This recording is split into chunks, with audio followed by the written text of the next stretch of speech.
and it's a real honor to participate in today's summit with Sifted, especially as a long-time reader and fan of the publication. So it's great to be here. I'm joined on stage today with Faisal Khalid, founder and CEO of Bits, and we'll give him a chance to introduce himself shortly. For those of you unfamiliar with Jeeves, let me get the shameless plug out of the way. So we're a fintech company. We provide an all-in-one credit and expense management platform, really tailored at global startups and high-growth businesses. In fact, we're a relatively small company. We're 2 years old. It was only last year that our co-founders, Dileep Thasman and Sherwin Gandhi, took the business and really built the business through Y Combinator, obviously a well-known accelerator program. But in that short space of time, we've been able to grow very quickly. We're serving thousands of companies around the world. Our main regions are the US, Canada, Latin America, and we're serving companies in 20 countries across Europe. We've been able to grow at that pace because we've been really lucky to have raised over $180 million from some amazing investors, institutional investors, including the likes of Andreessen Horowitz, CRV, Tencent, SVB, but also from a number of high-profile angel investors, many of whom are themselves founders of unicorns. And we've also got a number of celebs as well, including the likes of Kevin Durant, Odell Beckham Jr., and the Chainsmokers. So today, the theme of our fireside chat is better together, don't grow it alone. And so my background in particular is in fintech partnerships. So this is a theme that I'm particularly passionate about. We're really lucky to have met Faisal and the team at Bits at YC as well. And so we've been fortunate in serving them and helping their business grow as one of our earliest customers at Jeeves. So Faisal, it would be great to hear more about you and about Bits as well. Thank you. Wonderful to be here. Just a little bit of a background. So I'm Faisal. I'm the founder of Bits. For those of you who don't know who Bits is, we are a service that helps consumers build credit, and we do it by giving people this tiny digital credit card that they can spend and then they pay back in full each month. Our mission is very much about promoting financial inclusion. So the 200,000 customers that we've served in the 2 years since we've launched, a very large number of them are people who have traditionally just been locked out of mainstream financial services. Like Jeeves, we were also a Y Combinator company in the summer of 2020, and it really is, it really does feel like we've grown up together. I mean, and we literally did. I mean, I met the founder of Jeeves, one of the founders, Sherwin, in YC, and that's kind of how we got to know each other. But yeah, in a nutshell, that's who we are. That's what we do. So how did you come? I'm always curious about sort of origin stories. So how did you come up with the idea of Bits, and sort of what was the problem that you were looking to solve? Yeah, so I'm an immigrant. I moved here. I've kind of traveled around the world. I grew up in Pakistan, and then I've been an immigrant most of my life. But when I moved here from the US 10 years ago, I had this really annoying problem that I actually didn't talk about with anyone, because I was here and I had a decent income and everything. But the problem I had was I landed here and I couldn't open a bank account because I was still doing work for people outside. And then because I didn't have a bank account, I couldn't rent. So essentially, look, I had no credit history here, right? And so at the time, it was this really kind of awkward, almost unspeakable problem to have, which was I couldn't kind of lead a normal existence simply because I didn't have a credit history. And that personal experience is the genesis of Bits. Now, I didn't do anything at that point in time. Eventually, I got lucky and someone gave me a job that paid into that had a UK contract. But it always kind of, as something that I'd personally experienced, I knew the problem well, which is a good starting point. And I knew it was a problem that I did care about deeply as an immigrant. And finally, the final piece of the puzzle as an entrepreneur, I also knew that it was a really big problem, and that if I could crack it, perhaps I would be on the road to building a really big and meaningful business. But yeah, I mean, in terms of the problem, it's interesting. Like, this isn't my first rodeo. I've worked in other startups and failed at most of them before. But I think the one thing you do gain if you've experienced a problem as a founder is the conviction that the problem is real and that it's not some kind of fake wannabe problem. And so that, in terms of why I continued the path, I think my experience and the meaningfulness of the problem were the things that kept me going. Sure. And as you think about growing your business and looking to scale and identify product market fit, I'm sure you would have had a number of options in growing that business. Why did you decide, like Jeeves, to apply for YC and participate in an accelerator program? It'd be great to hear a bit more about sort of why you chose that approach and your experience there. Oh, look, this is easy. So I had actually applied to YC. I set a number of records in YC. One of them was actually we were my Bits was one of the fastest growing revenue-wise. But to be perfectly honest, this was my 9th try applying. And they later told me that I set a record for like the most number of failures before success. So I actually wasn't thinking very hard when I applied. I just kind of filled out the form and I said, all right, it's going to be another rejection. But in a more serious manner, I think, in terms of why YC, I think growing a business really fast, you need access. Plain and simple. You need access to capital. You need access to people. YC is, in my view, the best way to get that. Now, there's obviously different kind of, there are trade-offs, it's a little bit dilutive, but for me, it was really about the network, the speedy access, and frankly, a little bit of personal validation. So those are kind of the elements of. Yeah, I mean, we can certainly relate to that as well at Jeeves. I mean, building a product also aimed at startups was super helpful for us. We're very close to the startup community through the YC alumni and other programs as well, and that's been very helpful for us to acquire customers and work with partners and move quickly into new markets as well.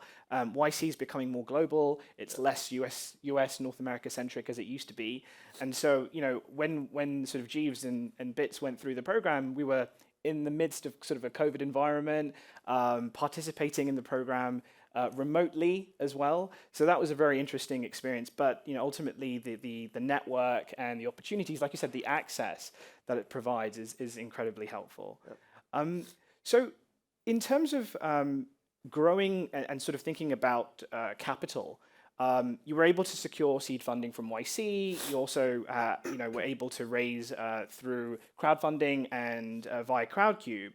But what was your experience trying to obtain credit for working capital purposes as a pre-revenue company? Oh, not good. I mean, yeah. So look. I mean, I think the journey of Bits has been actually. I think most people probably don't know us in the UK, but we've grown really rapidly. Coming into YC, I had a very bad experience with VCs. Pitched to like 50, 60. They said, come on, you're like a 40-year-old guy who's failed at the last 3 things he did. Get out of here. So I'd failed a lot. I came in. The business was growing really fast. I knew I did not want dilutive capital. So I was very clear on this. Even though the revenue was great. We hit $1 million ARR in just 5 months. But I was very clear I did not want dilutive capital. I did need capital to grow, right? And so I started looking at sort of these other debt financing options. Honestly, it was just a colossal pain in the ass. I mean, it's like, first of all, it's not entirely clear who do you go to. Good luck submitting a form on some random website. Then you wait. Then there's a personal guarantee.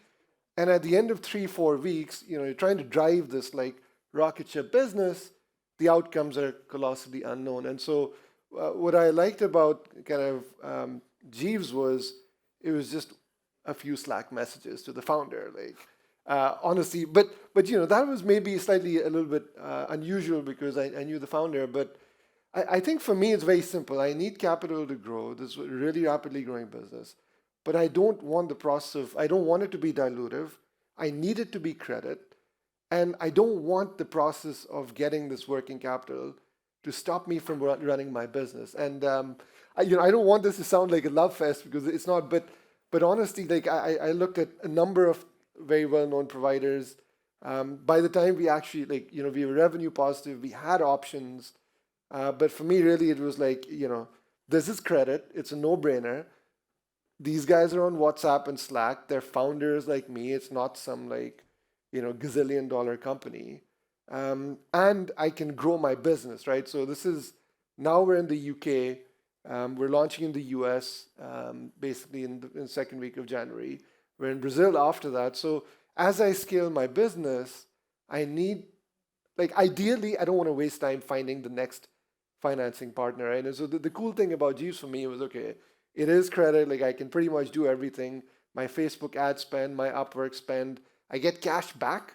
So, unlike these other guys, here, I think I get 3-4% cash back. But I think in terms of scalability, ease of getting on board, that was a big thing for me. And then being able to sort of grow globally. I mean, this may surprise some of you or maybe not, but if you have a relationship with a working capital provider here, let's say they're an international organization that starts with an A or something, right?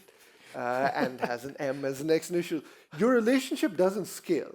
So as a startup, that's really kind of a pain in the ass, right? I set it up here, but the thing doesn't scale. I got to go set it up in America, Brazil, India, China. I don't want to do that. That's a waste of my time. And so here, I think, there's kind of a different opportunity, which is you set it up with one guy, you have a relationship, you go into America, you go into Brazil, it's literally done. And so when I think about working capital financing, that's what I want it to be done. And I think the cool thing about working with companies like Jeeves has been the job gets done, it's credit, there's a lot of incentives financially in terms of the cash back and all that. So yeah. That's great. It looks like we're being prompted to take some questions from the audience. All right. Are there any questions?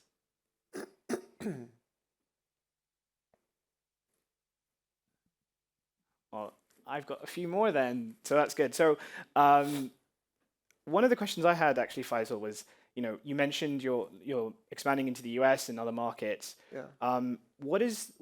Talk to us about some of the challenges of launching that, a product into multiple countries very quickly as an early stage business, and what solutions have been helpful to you in kind of making that transition and emerging in those new markets?